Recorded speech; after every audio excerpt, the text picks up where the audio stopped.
too late, and Cena ended up dropping Dominic in a powerbomb of sorts on the back of his head and on his shoulder in a very awkward angle. Dominic is writhing in pain on the outside. He's holding his shoulder. The referee goes out there quickly. He asks him, he's asking Dominic, how do you feel? How do you feel, Dominic? You see him visibly shake his head no.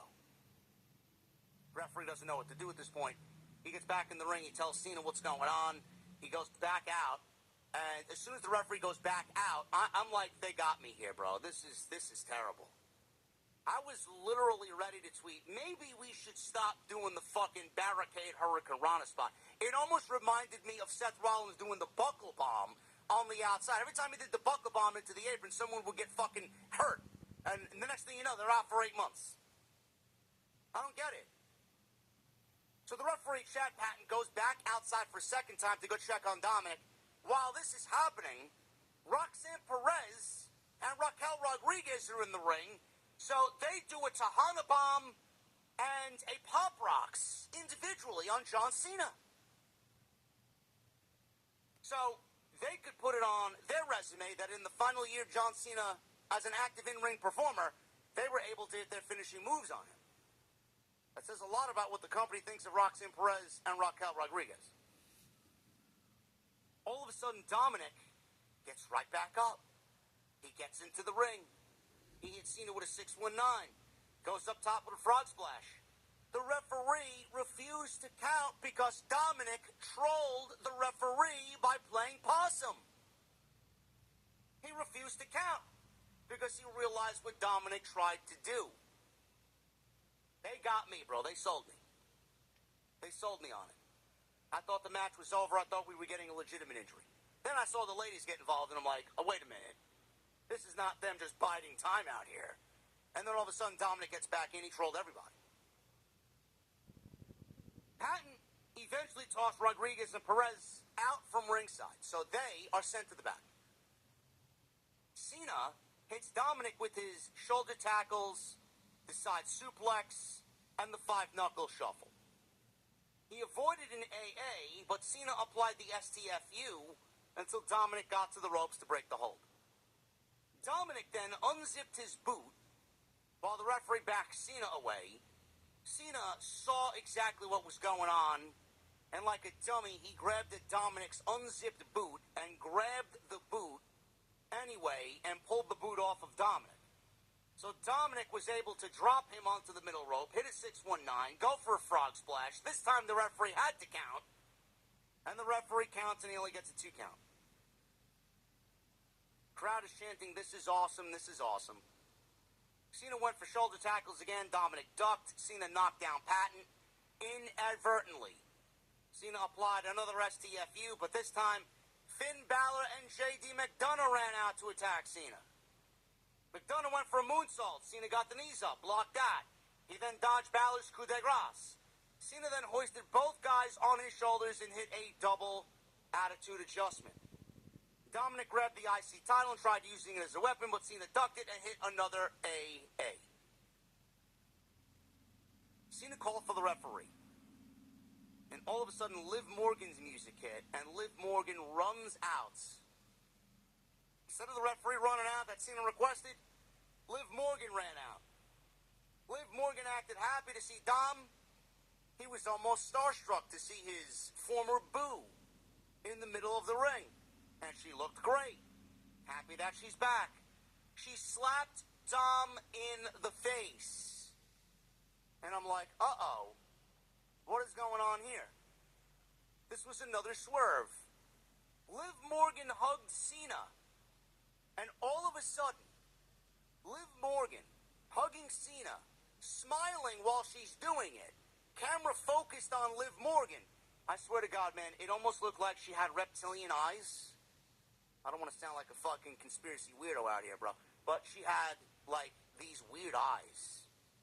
It almost looked like she shape-shifted in the middle of the ring. I don't know what the hell happened there. Maybe it was my imagination. All of a sudden, they did a throwback. They did a callback to Cena hugging Cody at the Elimination Chamber. So they zoomed in on Liv Morgan's face. As soon as she hugged Cena, she started smiling, but when they zoomed in on her, she got all mad and she got all evil looking. She released the hug and kicked Cena in the penis. Kicked him below the belt. All of a sudden, Dominic hits a 619. Well, Morgan hit Cena with the belt first. Then Dominic hit a 619 and a frog splash. And Dominic wins the Intercontinental Championship with the help of Liv Morgan for a second. Fireworks went off. Dominic held up Morgan in one arm, held the IC title in the other. This was a great visual. She held the IC title eventually, and then he held the AAA Mega Championship, which he's still the champion down there. This was a great visual. Cena soaked in the crowd reaction. They played his theme music one last time after everybody kind of exited. Cena looked at the camera, saluted, and said, "Thank you all so much." That's all. You'll see us December 13th.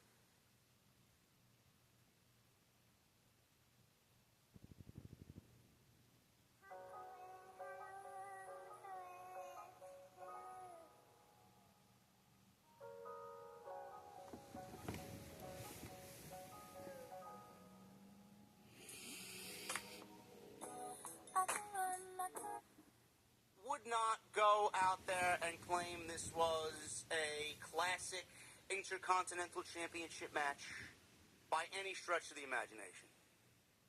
This was not a classic Cena match that we've seen in the last couple of months with Cody Rhodes and Logan Paul and Sami Zayn and AJ Styles at Crown Jewel. This is not a classic Cena match that will go down as one of his finest efforts this year. John Cena used this match to take a pinfall to help one of the future pieces of this company on his way up to the top of the mountain. Within 5 years, Dominic is going to be the face of this company, or at least one of the faces of this company. Do I look at him as a future world champion? I do. I do. Not yet. Not yet. Everybody has their time. It's not his time. I think steps and things need to be done before we start talking about that. He laid down for Dominic. John Cena is keeping his promise about helping the youth, about helping the future. While at the same time, WWE gave him the Intercontinental Championship in Boston while he beat Dominic a few weeks ago, held it for about 20 days, and he knew he was dropping it here, which was the right decision. John Cena winning the Intercontinental Championship in the way that he did, where he won it, was fine. It was John Cena's last time in Boston, and they got a moment out of it. That was a proper good moment, and it made sense. He won the one title that he didn't win. I didn't really give a shit about it, but I'm not going to sit here and say it was a bad moment. I didn't mind it. I just didn't care about it. It's two different things. But the fact that he won it and dropped it to Dominic says a lot. Not only for Dominic, but it also says the match with Gunther that we're getting in 2 weeks doesn't need it. Because John Cena doesn't need to drop the title to Gunther, and Gunther doesn't need to beat John Cena for the Intercontinental Championship. Why would he need it? Gunther is a World Heavyweight Champion. A two-time World Heavyweight Champion. Why would you go back and have him win the Intercontinental title? That's a step downwards for Gunther, who's one of the best pro wrestlers on the planet. He's done all he could with that title for 666 days. Beating John Cena in his last match is the only accolade that he needs. He doesn't need a fucking title. So dropping it to Dominic here was the right move. Some of you may look at this as overbooked. Some of you may look at this as, oh, God, this was fucking interference after interference, and this was a fucking clown show out here. This was a clown show. This was a circus in the best way possible. They booked this match to be a spectacle. The fans loved it. I enjoyed this match a lot more than I did their first match in Boston a few weeks ago. And I thought all of this worked out very, very well. I had no problem with what they did here. I did not expect Liv Morgan to come back. I figured they'd save her for the Royal Rumble. But Liv Morgan fitting into this role, coming back here, works. Maybe they got some other surprises for the Royal Rumble. But Liv Morgan coming back works. If she is ready to go and she's medically cleared, you get her back on television. Because the story now writes itself. They theoretically replaced Liv Morgan in the Judgment Day with Roxanne Perez without her approval. So Liv Morgan is now back with Dominic, and Liv Morgan's going to start asking questions. Liv Morgan's going to start to see how Finn Balor's been treating Dominic, and how Roxanne Perez has taken her spot, and how they fancy Roxanne more than they do Liv, and how fake they're going to react when they get back in each other's presence. They didn't miss Liv Morgan while she was gone. If they did, they wouldn't have replaced her. The story writes itself. Roxanne Perez has already made a beeline. She's already made her intentions known about the Intercontinental Championship. I've already said, Roxanne Perez versus Maxine Dupree, belt Roxanne Perez. Roxanne Perez and Liv Morgan writes itself for the Intercontinental Championship. Whether that happens in the early phases of 2026, or it happens at WrestleMania. Roxanne Perez as the champion walking into WrestleMania against Liv Morgan for the Intercontinental Championship is your money match there. In my opinion. If they don't do it, maybe they do a mixed tag team match. Instead of maybe doing the Intercontinental Championship match there, maybe Roxanne walks in with the Intercontinental Championship going into the new year. Liv Morgan beats her. She walks into WrestleMania with the Intercontinental Championship. And both Dominic and Liv Morgan walk in as men and women's Intercontinental Championship mixed tag team match against Roxanne Perez and Finn Balor. Because I'm assuming the story is going to lead to both Roxanne and Dominic being kicked out of the Judgment Day. I mean, that's got to be where it's going. Either way, Liv, Dom, Finn, Roxanne mixed tag team match, or Liv versus Roxanne, and then maybe we do Dom versus Finn. Hey everyone, welcome back to Empire Build Academy. It's Fabian, and I've got a new video, 10 things you should do every day on Evening. It's going to improve. But I thought this worked. So, the Judgment Day, if they have been stagnant, and haven't really had any real direction on TV, now they do. Because Liv is coming back, and that story is going to present itself. And there's a lot that they could really tell there. So I thought this was really, really good. Overbooked, yes, but I'm not looking at the overbooking in this sense as a problem. I'm not.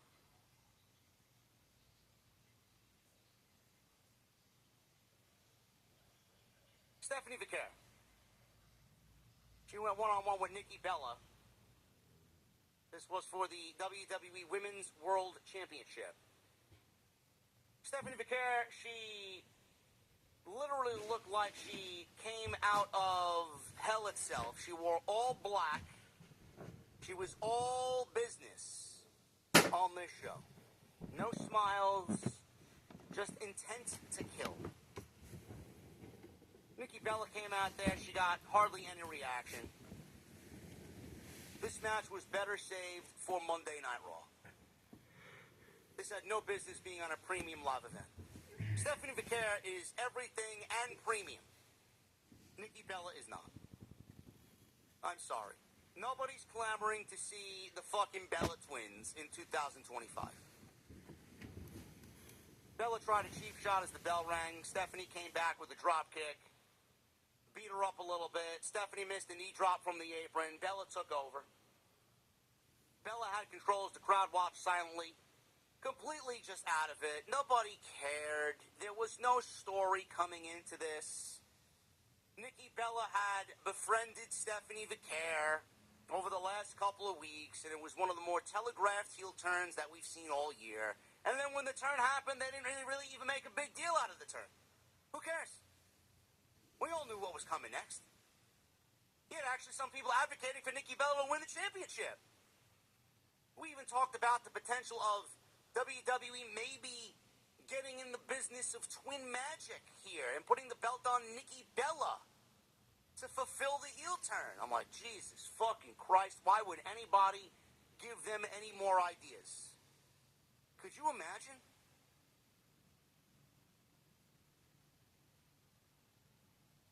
This match did not belong on the PLE.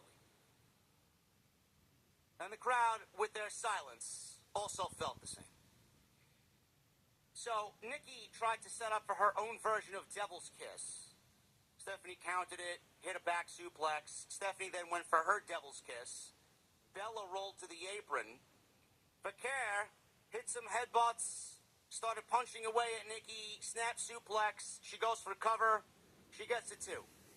Then she picks Nikki up. She delivers an SVB, the Stephanie Vaquer backbreaker for a 2.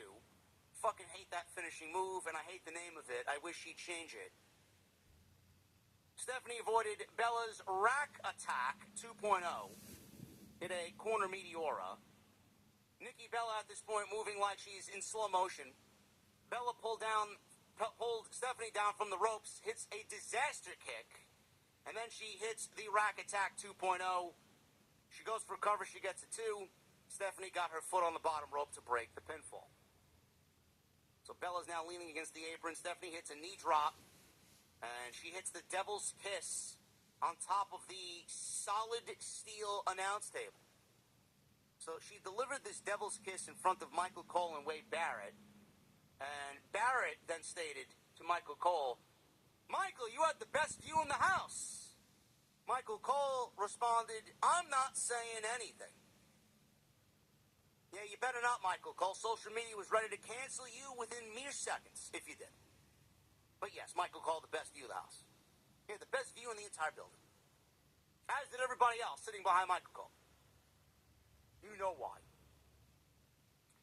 Stephanie slid Bella back into the ring. She had Devil's Kiss again. And then she followed with a spiral tap. The corkscrew splash that she does off the top rope, which I hope she makes her actual finish. That is a literal thing of beauty, man. She fucking nailed it. Not as good as she did with Io at WrestlePalooza, but she nailed it here on Nikki Bella, and that was it for the win. 1, 2, 3. She wins in 12 minutes, as she should. She retains the championship. Match had absolutely zero heat. The fact that this came after John Cena and Dominic Mysterio did not help its cause. The fact that it came in with absolutely zero story and little heat didn't help its cause. I'm Miria. I'm a storyteller, seeker, and artist, and through my travels, I take you to Sweden's